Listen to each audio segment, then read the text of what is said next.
tarde a todos. Muito obrigado aí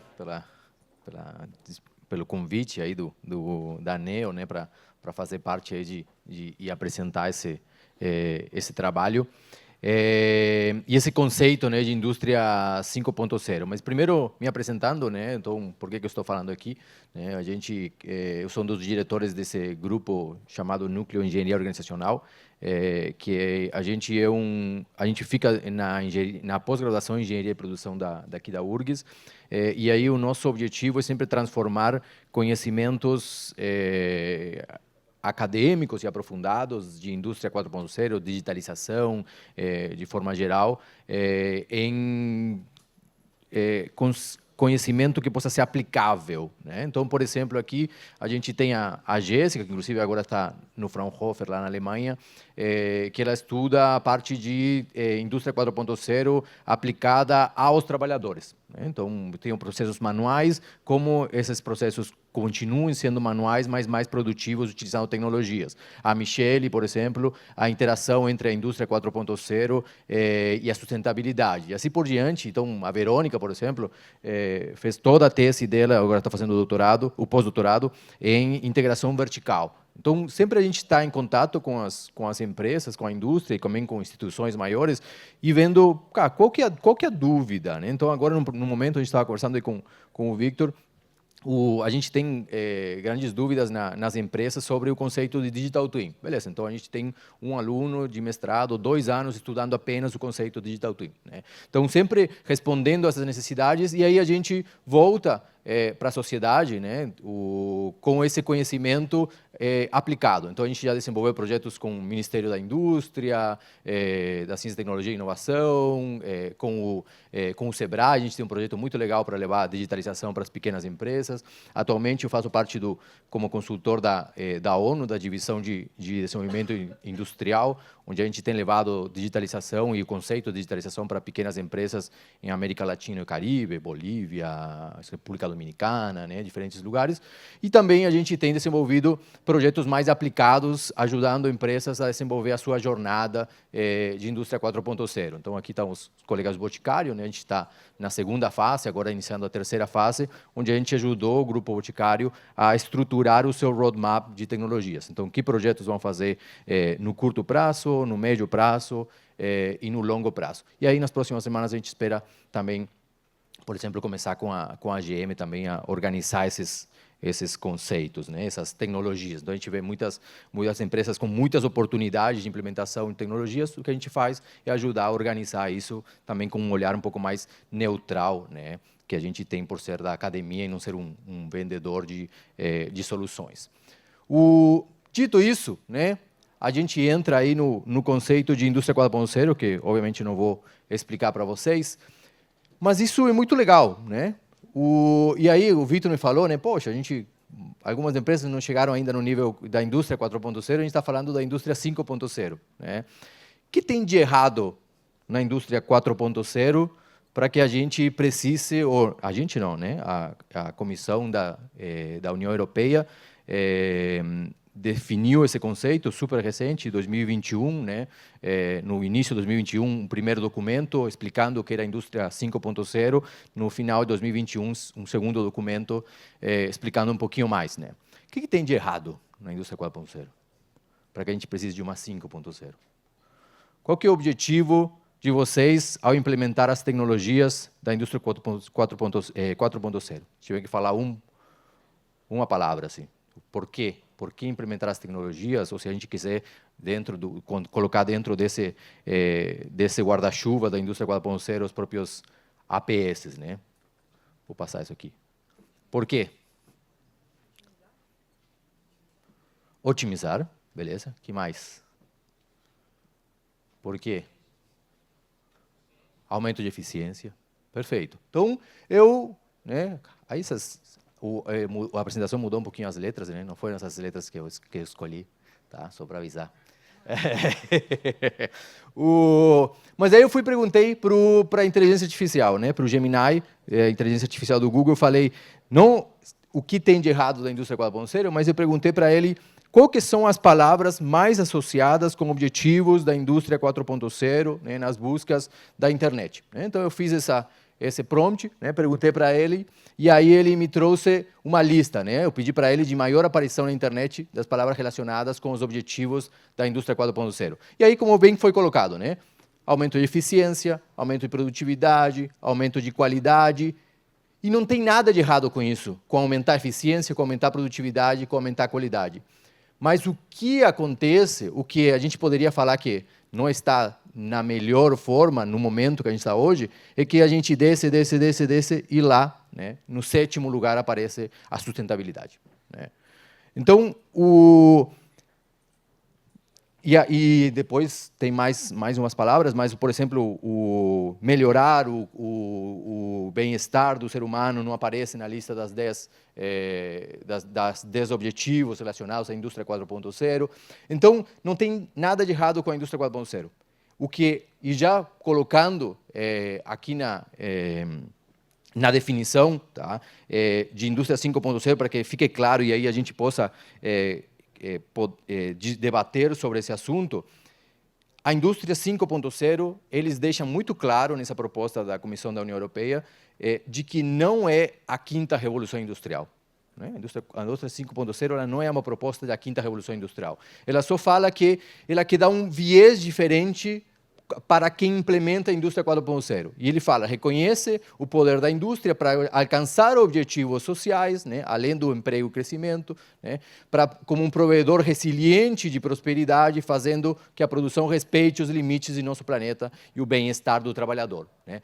Então, não são propostas, né, e eles mostram a lista, depois eu trago para vocês, mostra a lista de tecnologias, não são tecnologias novas que estão sendo propostas, é simplesmente isso, que a gente coloque de uma forma diferente e que a gente coloque também na conta, quando a gente vai aprovar, ou buscar aprovar um projeto de indústria 4.0, também coloque na conta 3 fatores interessantes ou importantes, né, para o momento que a gente vive hoje no planeta. Né? Então, se a gente olhar, né, lá em 1900, a gente quando veio a primeira revolução industrial, lá, as máquinas, né, a segunda revolução industrial, já se tinha esse medo, né? E se a gente falar da terceira revolução industrial, né, no 1970, com a automação, as máquinas vão tirar meu emprego. E hoje também, né? A gente está aí com esse medo, né? A inteligência artificial vai tirar meus empregos, né? Por quê? Porque se a gente olhar de novo para essa definição de indústria 4.0 como os alemães trouxeram, né? Aparece como que o último nível que eu deveria alcançar é meu sistema completamente autônomo. Né? Então, eles, inclusive, ao interpretar esse conceito, muitas empresas falam, cara, qual que é o objetivo da indústria 4.0? Meu objetivo é chegar no último nível e desligar as luzes e a fábrica funcionando. Poxa, eu conversei com 60 empresas, a gente fez um projeto que chama Work of the Future, que a gente fez em parceria com o MIT, a gente conversou com 60 empresas que estão implementando indústria 4.0 aqui no Brasil, nenhuma delas falou, cara, meu objetivo é chegar no limite, no maior nível da indústria 4.0, onde eu desligo e não tenho mais pessoas trabalhando. Né? Nenhuma dessas 60 que a gente conversou. Mas também tem empresas cometendo erros. Né? Então, se a gente lembra lá do caso do Elon Musk, que ele falou, não, eu vou fazer a fábrica mais avançada possível, né, mais automatizada possível, e depois que ele não saía carro, né, do Model 3 do Tesla, ele falou, poxa, eu cometi um erro. A gente não está tirando o carro porque eu cometi um erro que eu subestimei o ser humano. Né? Então, ele voltou atrás e ele viu que o correto era um mix entre pessoas e tecnologias. Esse era o que realmente ia ser a fábrica mais produtiva. Tá? Então, para não cometer esse erro, né, a indústria, e para que as empresas não cometam esse erro, a Comissão da União Europeia então lançou essa definição da indústria 5.0. Né? E aí, em que se baseia? Vou passar bem rápido assim, os três conceitos assim que se baseia essa economia, que se baseia a indústria 5.0. Né? Primeiro, esse conceito, não sei se você já tinha ouvido, a economia da donut. Né? Por quê? Porque eles falam o seguinte, que a gente é medido nas empresas e como país, né, pelo PIB, né? Então o PIB sempre, se eu faturei, se o PIB desse ano do Brasil é 1 trilhão, no ano que vem ele tem que ser mais de 1 trilhão. Né? E assim sempre tem que ir crescendo, crescendo, crescendo. Né? E aí o que eles falam, cara, se sempre ficar todo mundo tentando aumentar o seu PIB, produzindo mais, o planeta vai estourar, não vai aguentar, que é o que a gente vê hoje. Mas tem um limite, né, inferior que também tem que ser alcançado, que é o limite inferior onde se cria uma saúde, né, dentro do país, uma riqueza dentro do país, que permite que a gente tenha educação de qualidade, saúde, acesso a alimentos, acesso à água e assim por diante. Mas do outro lado também, o país, a economia, as empresas crescem, crescem, crescem, e elas não podem passar um determinado nível que é o que o planeta permite, né? O que o planeta aguenta.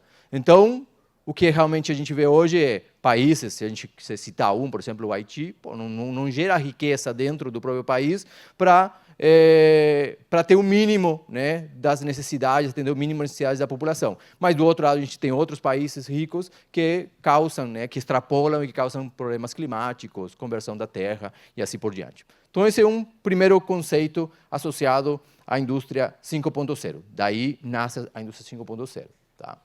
E o outro, então, por que escolheram indústria 5.0? Eu também acho que, assim como vocês colocaram, assim, eu acho muito ruim o nome. Né? Tanto que a gente tem uma pós-graduação, né, que se chama pós-graduação em indústria 4.0. E aí eu tenho que fazer o quê? Vou ter que trocar para 5.0, porque senão... Já esse ano está difícil já de fechar a turma, né? Porque o pessoal fala, pô, indústria 4.0, fazer uma pós de 2 anos e já está 5.0. Né? Também acho ruim.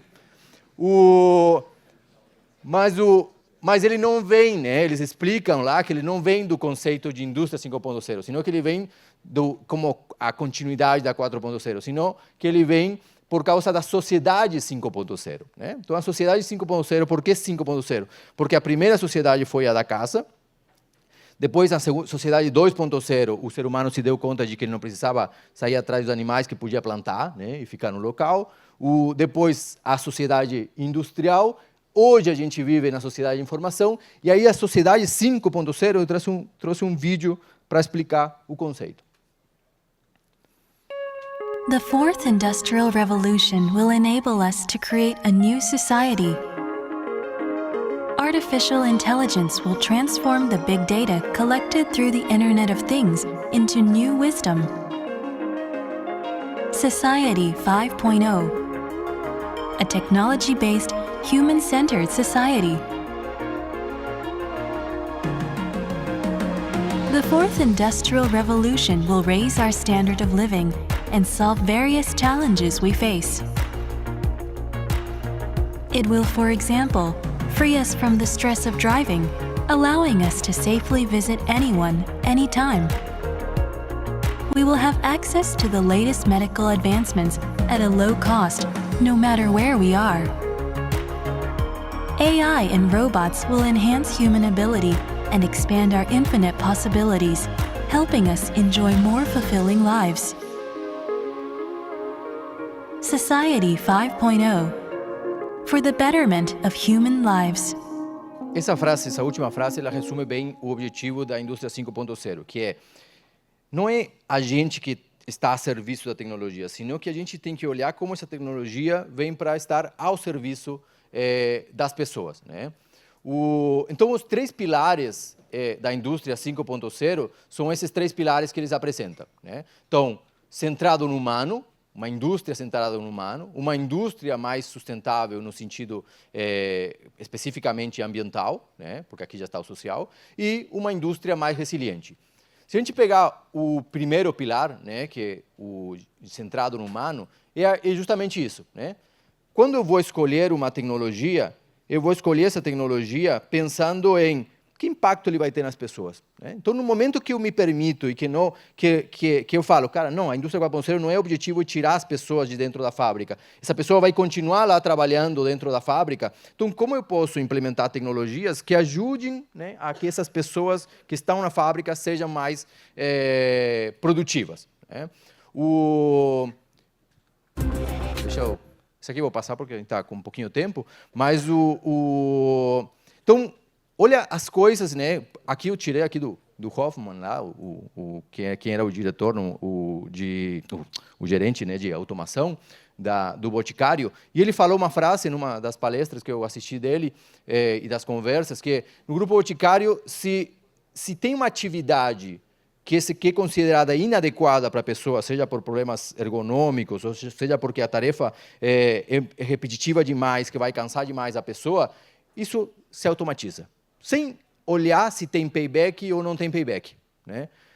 Nesse extremo, a gente precisa chegar nesse extremo? Talvez não, né? A gente não estamos falando, não vamos olhar para o lado de payback, né? Mas também colocar como um dos pontos ao aprovar um projeto, né, de implementação de tecnologia, qual que é o impacto que vai ter nas pessoas e como a tecnologia ajudar, né, a fazer esse ambiente de trabalho mais inclusivo, né, também. E aí eu tenho um vídeo que eu compartilhei no grupo do APS, né, que criou o Victor, que ele mostra também um pouco sobre esse papel da tecnologia, tá?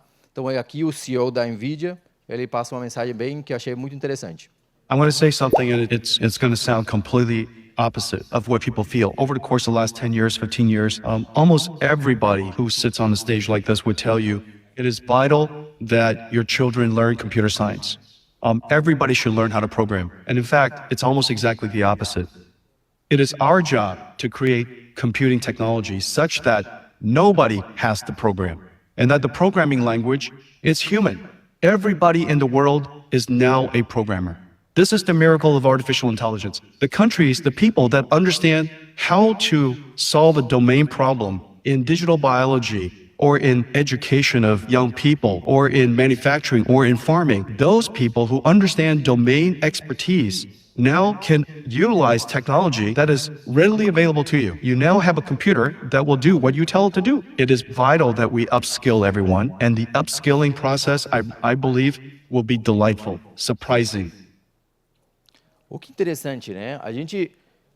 Aí na hora que a gente pensa, cara, eu não consigo pessoas para trabalhar com a tecnologia, né? Porque é uma tecnologia complexa. Então, o que a gente tem que pensar não é que as pessoas têm que se adaptar à tecnologia. O que está errado é a tecnologia por ela ser complexa, né?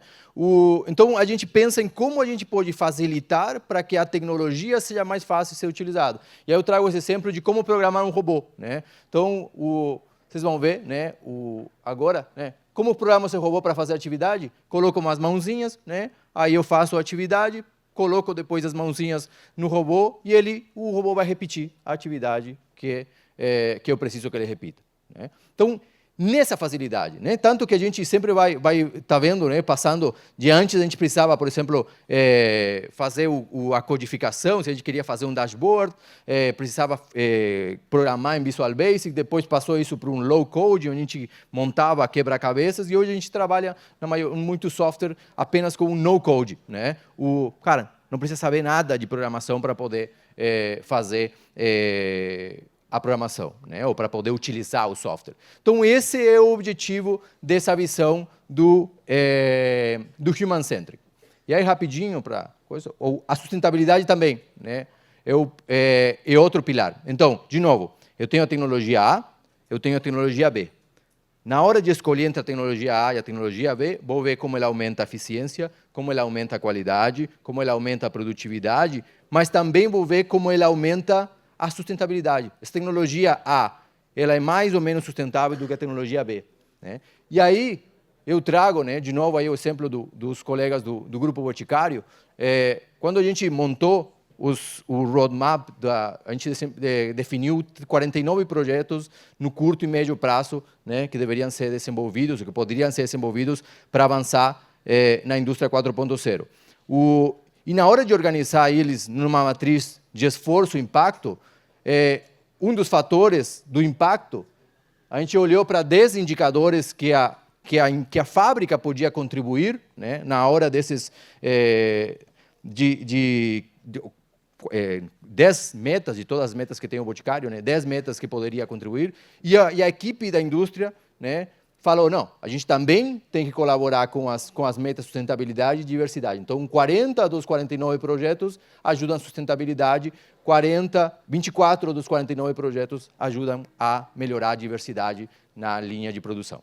Tá? Então, é isso, eu colocar também esses pontos na hora de tomar minhas decisões de investimento. Tá? Como estourou meu tempo, né? Eu só vou explicar o último pilar, que é a resiliência.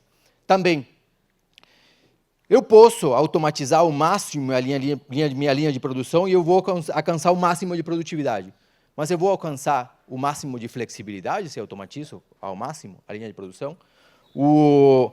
Eu sou menos indústria 4.0 se eu sou menos automatizado e tenho mais pessoas, né?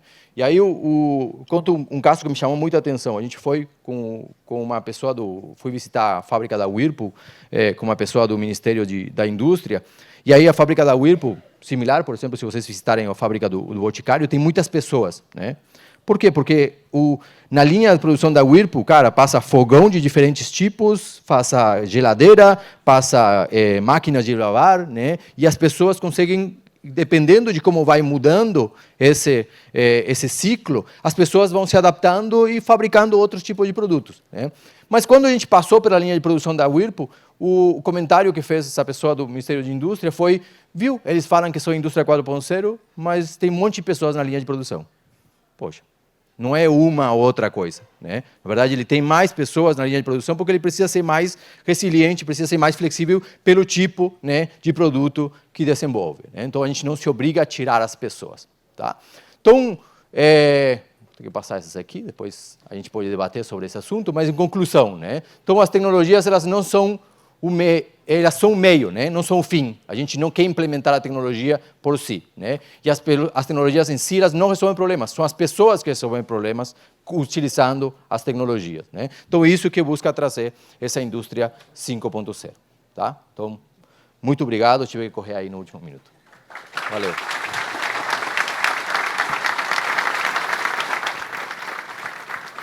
Nossos agradecimentos ao Néstor, muito obrigada. Vamos abrir agora um espaço para as perguntas. Vamos aproveitar o momento, pessoal.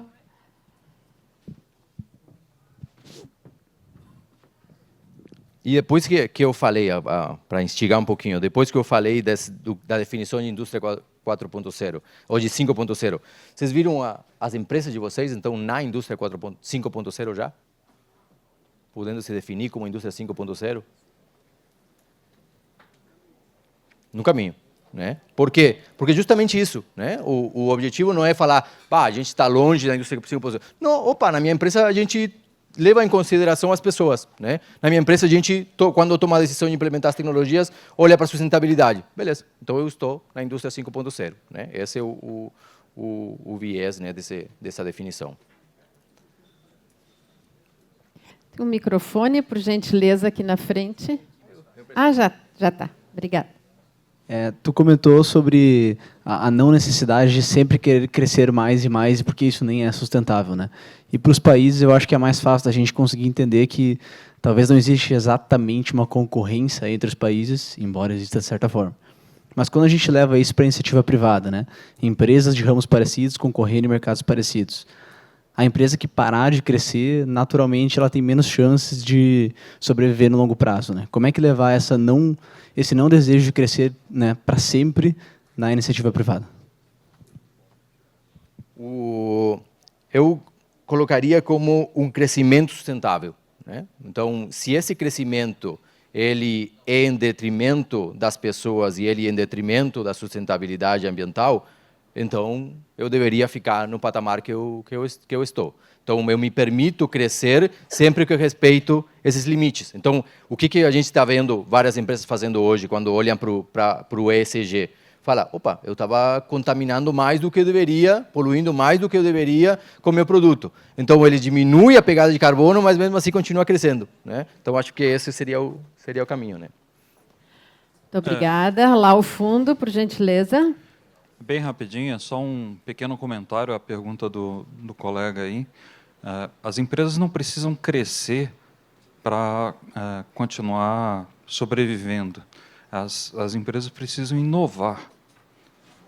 É diferente.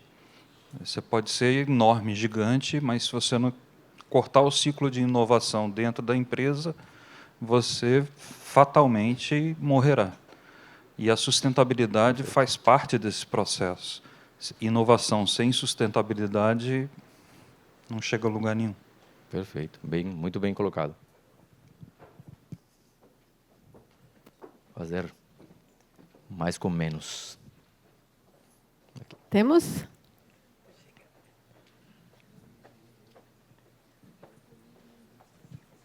Pois é, esse era um pensamento durante toda a tua fala. Eu estava refletindo sobre aonde eu trabalho, aonde eu já trabalhei, né? E a maior parte da minha experiência profissional foi dentro da indústria da moda. E a indústria da moda, inclusive, ela é uma indústria que fomenta muito a questão do consumismo, né? Porque a gente se baseia em que aquele mesmo cliente ele vai comprar sempre mais. Ele não é só continuar comprando, é continuar comprando e comprando mais. E aí eu fico pensando, né, é uma mudança de mentalidade cultural, né, da gente, enquanto consumidores. A gente sabe que, em outros países, essa cultura, essa mentalidade, ela já é mais desenvolvida, e até mesmo nas gerações que estão vindo, né? Por exemplo, as gerações um pouco mais novas do que eu, não precisam comprar um carro, elas não precisam comprar muitas coisas que a minha geração vê como um sucesso comprar um carro, comprar uma casa, comprar isso, comprar aquilo, né? Então, é uma mudança de mentalidade. Me fez ter um sentimento bom quando eu vi você falando da indústria 5.0, porque eu penso assim, faz sentido, a gente tem que evoluir para esse olhar, né? Mas ainda não vejo a nossa realidade. Assim, eu sei que existe, sei que a gente vai chegar lá, me dá essa esperança, mas, ao mesmo tempo, a realidade na qual eu estou inserida ainda me diz assim, tá longe. Perfeito. A gente, justamente, acho que o objetivo da União Europeia com esse conceito é fazer pensar as empresas, né? Então, eu sou da indústria de moda, vou continuar na indústria de moda. Como que eu posso fazer para que o meu negócio como um todo seja mais sustentável, né? E a gente tem um exemplo bom aqui da Renner, por exemplo, né? Que é a empresa mais sustentável, acho que do mundo, no caso da moda, ou pelo menos da América, né? E aí, então, ok, eu estou causando esse impacto, né, no mundo, mas eu tento causar o menor impacto quando eu planejo que tecnologias eu vou implementar dentro da minha empresa, mas concordo com você que também veio depois, né? Quando o produto ele sai para a rua, né? Como ele volta também de novo, como eu me preocupo com que ele volte, que ele polua menos quando sai, né? E aí sim, tipo, ele extrapola um pouco o conceito de indústria 5.0 e ele vai para uma cidade, para uma sociedade 5.0, uma sociedade no qual não se consome tanto, como o colega colocou lá, né? Tipo, eu não preciso posso compartilhar um carro, posso utilizar roupas não sempre novas, né? E aí aí a gente entra no assunto de economia circular, né? Então, de a gente consumir menos, ter o mesmo conforto, mas consumindo menos. Mas só complementando, um ponto que eu vi muito ali, que quando você falava eu conseguia remeter, é quando eu penso no Lean Manufacturing, quando eu penso olhando para as pessoas. Isso sim, a gente já consegue ver. Perfeito. Quando eu olho para um processo que a pessoa executa, quando eu olho para um processo que uma pessoa executa dentro da fábrica e eu olho aquele processo como sendo repetitivo, e eu digo assim, não, isso não está fazendo sentido. Por que eu estou usando eu estou utilizando uma mão de obra, uma pessoa pensante para fazer algo repetitivo? Isso sim, isso já me remete a, não, beleza, isso já existe, já é um movimento que acontece, né? Então, pelo menos esse ponto já está caminhando. Concordo.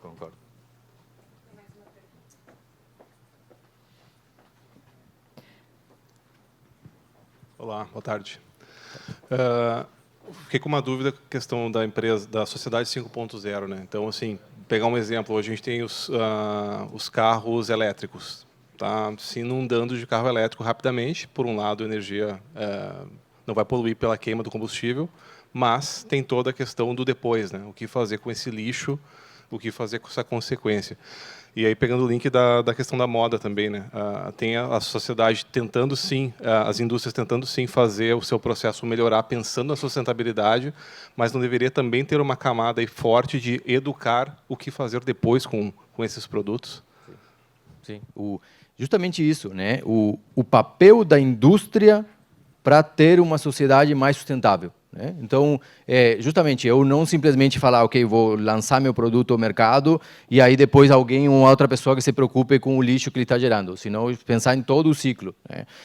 E aí a gente vê empresas que estão, se a gente pegar produtos mais duráveis, né? Aí a empresa se servitizando e falando, ok, então não vou vender mais o meu produto, senão vou vender a utilização desse produto. E aí a gente entra em um outro patamar completamente diferente, porque ao invés de, imagine uma máquina de lavar, né? Se eu vender os usos dessa máquina de lavar, eu quero que essa máquina de lavar não quebre nunca, né? Se eu vendo a máquina de lavar, eu falo, tomara que quebre, porque senão não vou vender uma nova máquina de lavar, né? Então, é um pensamento, eu gosto de caminhar e fico me atropelando.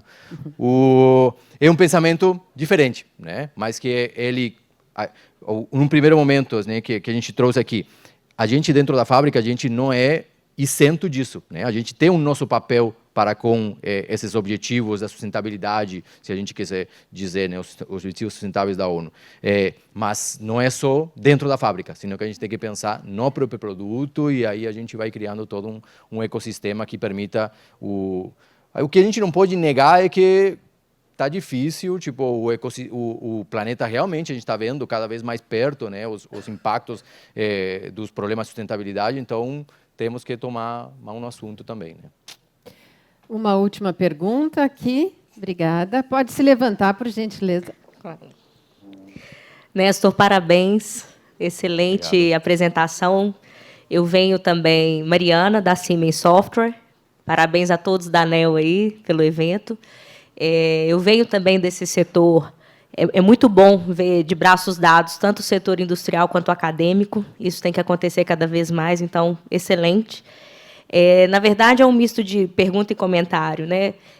Os colegas comentaram agora sobre... Parece que está tão longe essa visão da sustentabilidade, né? Parece que é tão utópico. E nós, da Siemens, meus colegas estão aqui, não vão me deixar mentir, todas as conversas de negócio que a gente tem com os clientes, a gente sempre tenta buscar um pouco qual que é, de fato, onde vocês querem chegar com o negócio de vocês. E isso é um fato a todos aqui, de qualquer indústria e qualquer setor. Não é só porque é bonito a sustentabilidade, é porque não vai ter negócio se ele não for sustentável mais. Se os nossos filhos, se os netos, não tiverem como consumir algo, porque não tem matéria-prima para ser produzido, não vai ter quem consuma o produto de vocês. Isso é um fato. Então, que seja pelo bem ou que seja pela ambição, mas comecem. E o começo...